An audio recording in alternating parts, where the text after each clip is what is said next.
살다 보면 우리는 수없이 많은 선택과 마주합니다. 이 관계를 계속 이어가야 할까? 이 일을 계속하는 게 맞을까? 내 성격을 고칠 수 있을까? 아니면 이게 그냥 나일까? 이 질문들 속에는 무엇은 바꿀 수 있고 무엇은 바꿀 수 없는가라는 분별이 필요합니다.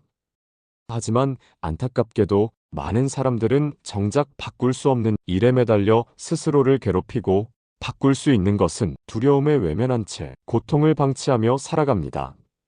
부처님께서는 이와 같은 삶의 모순에 대해 이렇게 말씀하셨습니다. 세간의 어리석은 이들은 바꿀 수 없는 것에 분노하고 바꿀 수 있는 것에는 게으르다.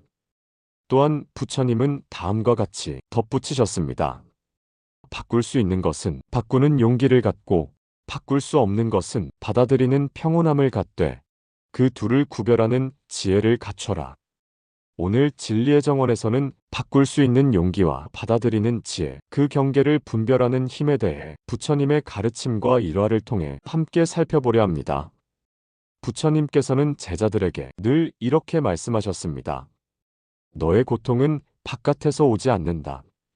너의 마음에서 일어나고 그 마음으로 인해 커질 뿐이다. 이 말씀은 우리가 고통을 마주했을 때 세상이나 남을 먼저 바꾸려 하지 말고 먼저 자신의 내면을 들여다보라는 뜻입니다. 이와 관련하여 어느 날 한 제자가 부처님께 찾아와 질문을 드렸습니다. 세존이시여, 저는 스스로를 쉽게 화내는 사람이라 여깁니다. 화를 낼 때마다 후회하지만 막상 그 순간에는 감정이 앞서 아무것도 보이지 않습니다. 이런 성격은 타고난 것이니 저는 어쩌면 고칠 수 없는 사람 아닐까요? 부처님은 조용히 제자의 눈을 바라보며 말씀하셨습니다. 그대는 바꾸기 어렵다 느끼면서도 바꾸려는 노력을 멈추지 않았다. 성격은 고정된 것이 아니라 습관의 모음이며 그걸 알아차리는 순간 변화는 이미 시작된 것이다. 이처럼 자신의 태도를 바꾸려는 노력이 진정한 변화의 출발점이라는 것을 강조하셨습니다. 또한 변화에는 용기가 필요하지만 수용에는 더 깊은 지혜와 평온함이 필요합니다. 그리고 세상에는 우리가 아무리 노력해도 바꿀 수 없는 일이 있습니다. 어느 날 제자 알라는 부처님을 찾아와 무거운 마음으로 고개를 숙였습니다. 그의 눈가에는 깊은 슬픔이 맺혀 있었고 말투는 지쳐 있었습니다. 세존이시여, 저는 아버지께 불법을 전하려 했지만 끝내 받아들이지 않으셨고 며칠 전 돌아가셨습니다. 저는 결국 아무것도 바꾸지 못한 채 아버지를 떠나보내야 했습니다. 알라의 고백에는 후회와 자책, 슬픔과 무력감이 복잡하게 얽혀 있었습니다. 그는 자신이 부모를 바꾸지 못했다는 죄책감 속에 깊이 빠져 있었습니다. 부처님께서는 조용히 알라를 바라보다 부드러운 음성으로 말씀하셨습니다. 그대는 할 만큼 다 했다. 그러나 마음은 인연 따라 열리는 것이니 억지로 바꾸려 하면 오히려 더 큰 괴로움이 따를 뿐이다. 그리고 이어서 다음과 같이 말씀하셨습니다. 그대의 아버지의 선택은 그분의 업과 인연에 따른 것이며 지금 그대를 괴롭히는 죄책감은 스스로 만든 또 하나의 고통일 뿐이다. 알라는 눈을 크게 뜨며 부처님을 바라보았습니다. 그렇다면 저는 어떻게 해야 이 고통에서 벗어날 수 있겠습니까? 부처님은 대답하셨습니다. 그대를 괴롭게 하는 건 과거가 아니라 과거를 놓지 못하는 지금의 마음이다. 아버지를 위한 노력은 충분했으니 이제는 그 사랑을 자신의 삶 속에서 이어가라. 그 이후 그는 자신을 탓하는 대신 매일 명상하며 지금 할 수 있는 것에 집중하기 시작했습니다.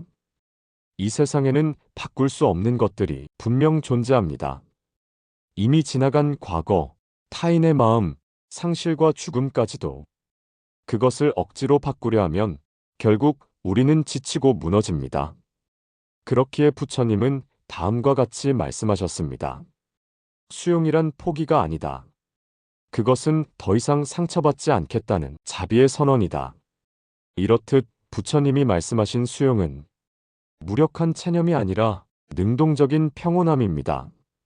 타인을 바꾸려는 분노와 절망 대신 내가 할 수 있는 것을 선택하고 그 외의 것들은 부드럽게 놓아주는 지혜. 이것이 바로 부처님께서 강조하신 수용의 마음입니다. 다음은 부처님의 가르침이 담긴 일화를 통해 우리가 무엇을 바꾸고 무엇을 받아들여야 하는지를 구체적으로 들여다보겠습니다. 어느 해 늦봄, 땀을 흘리며 밭을 일구던 한 농부가 먼 길을 걸어 부처님께 찾아왔습니다. 이마에는 진흙이 묻어 있었고 손에는 갈라진 굳은 살이 가득했습니다. 농부는 부처님 앞에 앉자마자 푸념처럼 말했습니다. 세존이시여, 논 한가운데 큰 나무가 수확을 막고 있습니다. 하지만 혼자서는 도저히 옮길 수 없는데 사람을 쓰자니 돈이 없고 그냥 두자니 수확을 망칠까 두렵습니다. 그는 깊은 한숨을 쉬며 말을 이었습니다. 저는 왜 이렇게 복이 없는 걸까요? 왜 이런 일은 항상 제 몫입니까? 그의 말에는 현실에 대한 피로, 그리고 세상이 자신을 일부러 시험하는 듯한 억울함이 섞여 있었습니다. 부처님은 조용히 그의 이야기를 들은 후 나지막한 음성으로 물으셨습니다.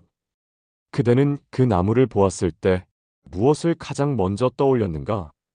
농부는 억울한 표정으로 대답합니다.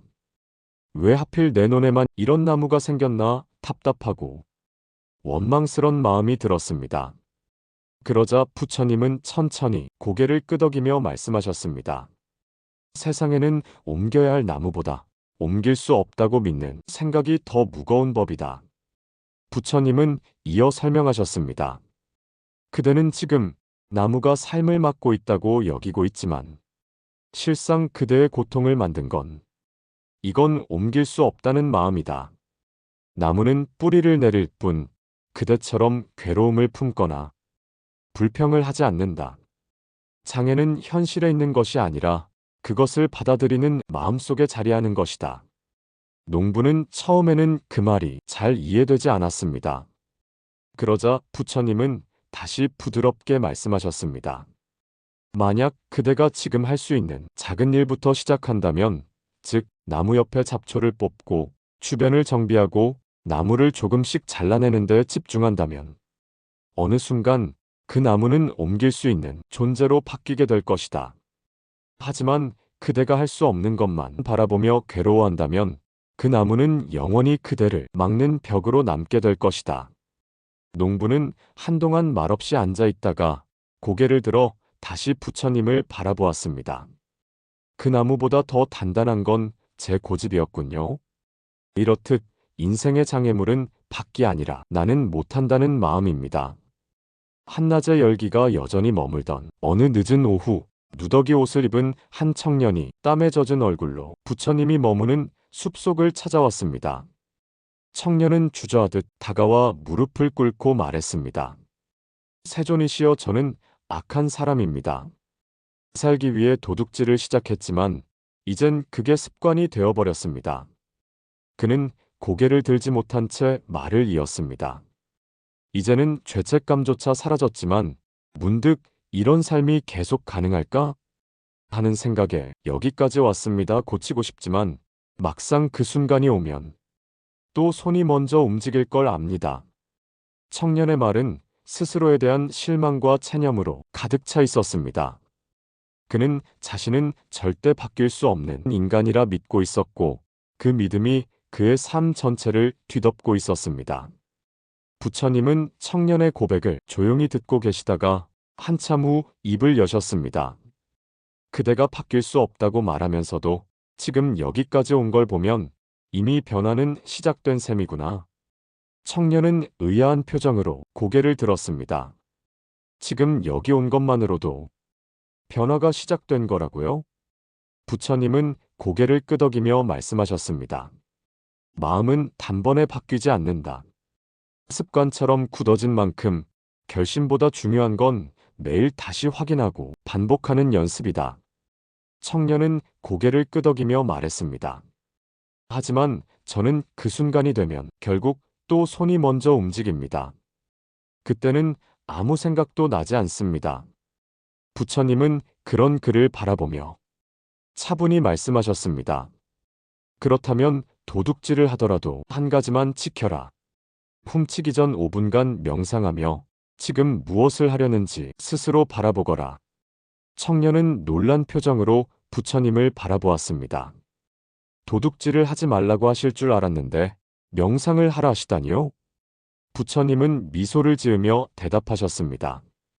강한 습관은 억누른다고 사라지지 않는다. 그 습관을 바라보는 자각의 눈이 열릴 때 비로소 변화는 시작된다. 청년은 그날부터 정말로 도둑질을 하러 가기 전 잠시 멈춰 앉아 눈을 감고 마음을 들여다보는 연습을 시작했습니다. 처음엔 습관처럼 행동했지만 명상이 반복될수록 그의 손은 망설이기 시작했고 어느 날 그는 훔치지 않고 그냥 돌아섰습니다. 그 순간 그는 깨달았습니다. 도둑질을 멈춘 것이 아니라 자신이 더 이상 그 삶을 원하지 않게 되었다는 것을. 이처럼 나쁜 습관이나 잘못된 삶도 타고난 운명이 아닙니다. 그것은 반복된 선택의 결과일 뿐이며 스스로를 바라보는 힘을 기르기 시작할 때 우리는 조금씩 자신을 바꿔나갈 수 있습니다. 한 여인이 부처님께 찾아와 조용히 무릎을 꿇고 말했습니다. 세존이시여, 저는 가정을 평온하게 만들고 싶지만 남편과 시어머니는 날마다 다투기만 합니다. 저는 점점 지쳐갑니다. 그녀의 목소리는 낮고 담담했지만 그 안에는 분노와 무력감, 체념이 섞여 있었습니다. 남편과 시어머니는 서로를 탓하고 그 사이에서 저는 늘 상처받습니다. 대화를 시도했지만 아무도 들으려 하지 않았고 이젠 가족이란 게 뭔지 잘 모르겠습니다. 그녀는 고개를 떨군 채 말을 이었습니다. 세존이시여, 저는 그들에게 서로를 좀 더 이해하라고, 상대 입장에서 생각하라고 수없이 설득하고 애써 왔습니다. 하지만 그들은 전혀 바뀌지 않았습니다. 어째서 그들은 바뀌지 않는 걸까요? 부처님은 조용히 그녀의 곁에 앉아 물었습니다. 그대는 햇빛을 옮겨서 그늘을 없애려 하였느냐? 여인은 눈을 크게 뜨며 부처님을 바라보았습니다. 부처님은 이어서 말씀하셨습니다. 그늘은 햇빛 때문이 아니라 나무의 방향과 높이에 따라 생기는 것이다. 그대가 바꿔야 했던 것은 햇빛이 아닌 그늘을 바라보는 그대 자신의 마음이었다. 그녀는 입을 다문 채 깊은 숨을 들이켰습니다. 부처님은 미소를 보이시며 다음과 같이 덧붙이셨습니다. 마음은 씨앗과 같아 억지로 열 수 없다. 그대는 변화를 원한 것이 아니라 지금 당장 바뀌길 바란 것이다. 그것은 변화가 아니라 통제다. 그녀는 그제서야 평화를 쟁취하려는 의지와 집착이 오히려 갈등을 키우고 있었다는 것을 비로소 이해하게 된 순간이었습니다. 이렇듯 타인을 바꾸려는 노력은 때론 더 큰 갈등을 낳습니다. 진정한 변화는 강요가 아니라 기다림이며 그 기다림은 내가 먼저 평화로워지는 데서 시작됩니다. 우리가 바꿀 수 없는 타인의 감정 앞에서는 그 감정을 바라보는 나의 시선부터 바꾸어야 합니다. 한 장사꾼이 먼 길을 걸어 부처님이 머무는 숲으로 찾아왔습니다. 그의 눈에는 오래된 후회와 지워지지 않는 슬픔이 내려앉아 있었습니다. 부처님 앞에 도착한 그는 조용히 무릎을 꿇고 말했습니다. 세존이시여, 저는 이익만 쫓다 사람들과의 신뢰를 잃고 가족에게도 외면당했습니다. 그는 고개를 푹 숙이고 말을 이었습니다. 무엇보다도 아픈 아내 곁을 지키지 못한 게 가장 후회됩니다. 이젠 돌이킬 수 없다는 걸 알지만 그 기억이 매일 저를 짓누릅니다. 그의 말에는 뉘우침을 넘어 이미 멈춰버린 시간 속에 갇힌 사람의 절망이 담겨 있었습니다. 부처님은 조용히 고개를 끄덕이며 말씀하셨습니다. 그대는 이미 많은 것을 잃었으나 가장 무거운 짐은 과거가 아니라 그 과거를 놓지 못하는 현재의 마음이다. 장사꾼은 당황한 듯 되물었습니다. 하지만 과거의 잘못은 사라지지 않지 않습니까? 그것이 제 삶의 흔적이고 업인데요. 부처님은 부드러운 미소를 지으시며 대답하셨습니다. 흘러간 물은 되돌릴 수 없다. 하지만 그대는 아직도 그 물살을 붙잡고 있다. 참회란 돌아가는 것이 아니라 같은 흐름에 다시 빠지지 않는 것이다. 장사꾼은 깊은 숨을 내쉬며 부처님을 바라보았습니다. 그의 눈에는 이전과는 다른 평온이 깃들기 시작했습니다.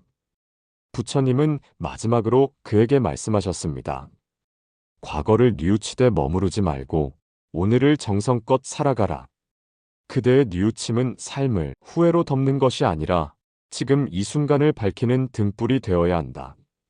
이렇듯 과거는 바꿀 수 없지만 그 어둠을 오늘까지 끌고 가는 건 우리의 선택입니다.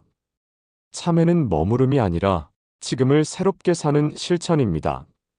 지혜로운 삶은 모든 것을 바꾸는 데서 오는 것이 아니라 무엇을 바꿀 수 있고 무엇은 그냥 두어야 하는지를 아는 데서 시작됩니다. 우리가 바꿀 수 있는 것은 많지 않을 수 있습니다. 그러나 바꾸려고 애쓰는 마음, 놓아야 할 것을 구별하려는 눈, 그리고 내 마음 하나를 다르게 선택하려는 용기. 이 세 가지가 모이면 삶은 조금씩, 그러나 분명히 달라질 수 있습니다. 오늘 부처님의 말씀은 여기까지입니다. 이 영상이 여러분께 잠시 멈춰 숨 고를 수 있는 시간이 되었기를 바랍니다. 구독과 좋아요로 함께 해주시면 부처님의 지혜를 전하는데 큰 힘이 됩니다.